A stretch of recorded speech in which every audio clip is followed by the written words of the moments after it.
Hello student, आज अपने पढ़ेंगे एनसीईआरटी स्टैंडर्ड 10 का चैप्टर 3 उसकी एक्सरसाइज 3.2 का क्वेश्चन 6। पहले मैं क्वेश्चन पढ़ता हूँ। Given the linear equation 2x + 3y - 8 = 0, right another linear equations in two variables such that the geometrical representation of the pair so formed is first intersecting lines, second parallel lines and third is coincident lines। तो अपने को एक equation दिया 2x + 3y - 8 = 0। अपने दूसरा linear equation in two variable assume करेंगे या अपने सोचेंगे ऐसा कि जिसकी वजह से ये तीन कंडीशन सेटिस्फाइड हो, मतलब तीनों के लिए अलग अलग लीनियर इक्वेशन मिलेंगे। ये तो फिक्स रहेगा अपना, ओके। और दूसरे अपने अलग अलग इंटरसेक्टिंग कंडीशन के लिए एक इक्वेशन, फिर पैरेलल लाइंस के लिए, कोइंसिडेंट लाइंस के लिए पेयर ऑफ लीनियर इक्वेशन अपने बनाएंगे। तो फर्स्ट इक्वेशन तो अपना यही है, कौन सा है? 2x + 3y - 8 = 0। अब यहाँ सिंपल वे अपने करें, ये दोनों का कोएफिशिएंट चेंज कर दो, मतलब x का कोएफिशिएंट y को दे दो, y का x को दे दो। तो क्या होगा? 3x + 2y - 8 लिखो, या यहाँ भी वैल्यू चेंज कर दो तो भी चलेगा। सपोज मैं -5 कर देता हूँ, ओके। अब ये एक इक्वेशन है, ये दूसरी पेयर मैंने सोची, ये दूसरा लीनियर इक्वेशन मैंने सोचा, ये तो ऑलरेडी गिवन था। अब ये दोनों के लिए जो अपने सॉल्यूशन होगा या ज्योमेट्रिकल रिप्रेजेंटेशन होगा वो क्या होगा? Intersecting lines. क्या होगा? ग्राफिकल रिप्रेजेंटेशन इंटरसेक्टिंग लाइंस या यूनिक सॉल्यूशन। अपने एल्जेब्रिकली बात करें तो क्या होगा? Unique solution. देखो कैसे अपने सोचे, a1 = क्या है? 2, ये 2 है। b1 = क्या है? 3, c1 = क्या है? -8, ये 3 और ये -8। a2 = क्या है? 3, b2 = 2 एंड c2 = -5। अपने a1/a2 सोचो, a1 कितना है? 2, a2 कितना है? 3। तो a1/a2 क्या मिला? 2/3। b1/b2, b1 कितना है? 3 और b2 कितना है? 2। ये दोनों इक्वल है? नहीं, a1/a2 not equal to b1/b2, ये इक्वल नहीं है। देयरफॉर क्या हो गया? ज्योमेट्रिकली रिप्रेजेंटेशन या ग्राफिकली रिप्रेजेंटेशन की बात करें तो ये जो पेयर ऑफ लीनियर इक्वेशन है कैसी लाइन होगी? Intersecting lines. Therefore intersecting lines. ये दोनों को अपने ग्राफ पेपर पे प्लॉट करें, सेम ग्राफ पेपर पे, और दोनों की लाइंस कैसी होगी? ऐसे एक दूसरे को एक पॉइंट पे इंटरसेक्ट करें। सॉल्यूशन कितना होगा? 1। पर ज्योमेट्रिकल रिप्रेजेंटेशन की बात करें तो लाइंस कैसी होगी?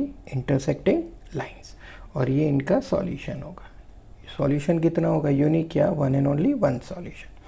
अब सेकंड कंडीशन के लिए मैं दूसरा लीनियर इक्वेशन फॉर्म करता हूँ। फर्स्ट तो अपने वही है, कौन सी कंडीशन है? पैरेलल लाइंस के लिए। पैरेलल लाइंस मतलब एल्जेब्रिकली बात करें तो नो सॉल्यूशन। क्या होगा? No solution, okay. तो फर्स्ट इक्वेशन तो अपना वही है, 2x + 3y - 8 = 0।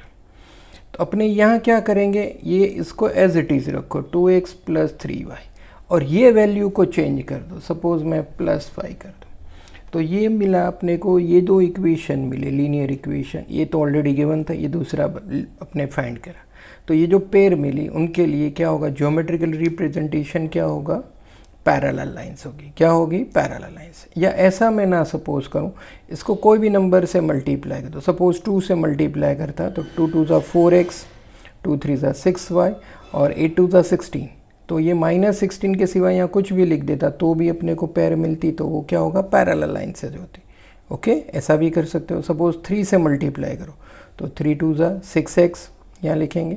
3 × 3 = 9y और 8 × 3 = 24। -24 के सिवा यहाँ कुछ भी लिख दूँ तो ये क्या हो जाएगा? पैरेलल लाइंस हो जाएगा। अब यहाँ अपने चेक करें कंडीशन, a1 कितना है? 2, b1 3, c1 कितना है? -8, ओके। a2 कितना है? 2, b2 कितना है? 3 और c2 कितना है? 5। अपने चेक करें a1/a2, तो ये 2/2, तो कितना हो गया? 1। b1/b2 3/3, तो भी ये क्या हो गया? ये कट हो गया 1, ये भी कट होता है 1। c1/c2 फाइंड करें तो क्या होगा? -8 है c1 और ये क्या है? 5। तो -8/5। तो यहाँ क्या हो गया, A1/A2 इक्वल टू B1/B2। ये दोनों 1 1 है तो इक्वल है, नॉट इक्वल टू ये क्या है -8/5, नॉट इक्वल टू C1/C2। तो यहाँ ज्योमेट्रिकल रिप्रेजेंटेशन ये दोनों पेयर ऑफ लीनियर इक्वेशन का कैसा होगा, पैरेलल लाइंस। कैसा होगा, पैरेलल लाइंस होगा। कैसा होगा, पैरेलल लाइन। ग्राफिकली अपने यूँ रिप्रेजेंट करें तो ऐसा होगा, parallel line never be intersect each other. अब एल्जेब्रिकली बात करें तो उनका सॉल्यूशन क्या होगा, नो सॉल्यूशन। ओके, अब अपने थर्ड कंडीशन है कोइंसिडेंट लाइंस के लिए another linear equation into variable find करना। फर्स्ट इक्वेशन में लिख देता हूँ 2x + 3y - 8 = 0।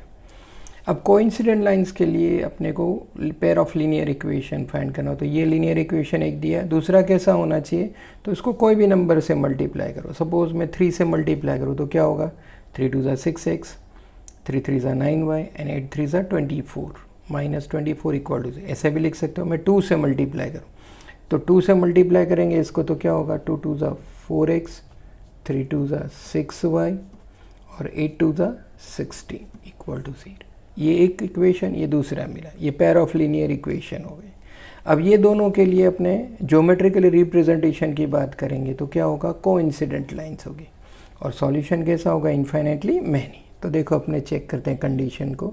A1 कितना है 2, x का कोएफिशिएंट, B1 y का कोएफिशिएंट 3, C1 कांस्टेंट टर्म -8 है, -8 ये 3, A2 कितना है 4, B2 कितना है 6 और C2 कितना है -16। ओके, अब अपने चेक करो A1/A2 कितना हो गया 2/4, 2 1 = 2 2 = तो 1/2, B1/B2, B1 कितना है 3, B2 कितना है 6, 3 1 = 3 2 = 1/2, C1/C2, C1 कितना है -8, C2 कितना है -16, ये कट हो गई, 8 1 = 8 2 = 1/2, ये भी 1/2, ये भी 1/2, ये भी 1/2, तीनों इक्वल है।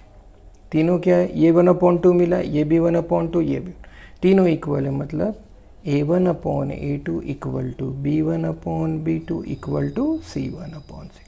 ये कंडीशन सेटिस्फाइड होती है। इन दैट केस क्या होगा, geometrical representation of pair of linear equation क्या होता है, coincident line. Coincident lines graphically अपने में बताऊं तो एक लाइन होगी, उसी पे दूसरी लाइन आएगी। और एल्जेब्रिकली अपने बात करें तो क्या होगा, उनके सॉल्यूशन कितने होते हैं, इनफाइनाइटली मैनी सॉल्यूशन। तो ये आ गया तुम्हारे को intersecting line, parallel lines and coincident lines find करना हो तो दूसरा इक्वेशन कैसे फाइंड करेंगे। ओके, तो यही तुम्हारे को सम फिर से होमवर्क में करने का है। पर जो दूसरी इक्वेशन मैंने फाइंड करी थी लीनियर इक्वेशन, उसके सिवा की तुम्हारे फाइंड करने की, और ये तीनों कंडीशन सेटिस्फाइड हो इसी तरह pair of linear equation form करने का। Thank you very much.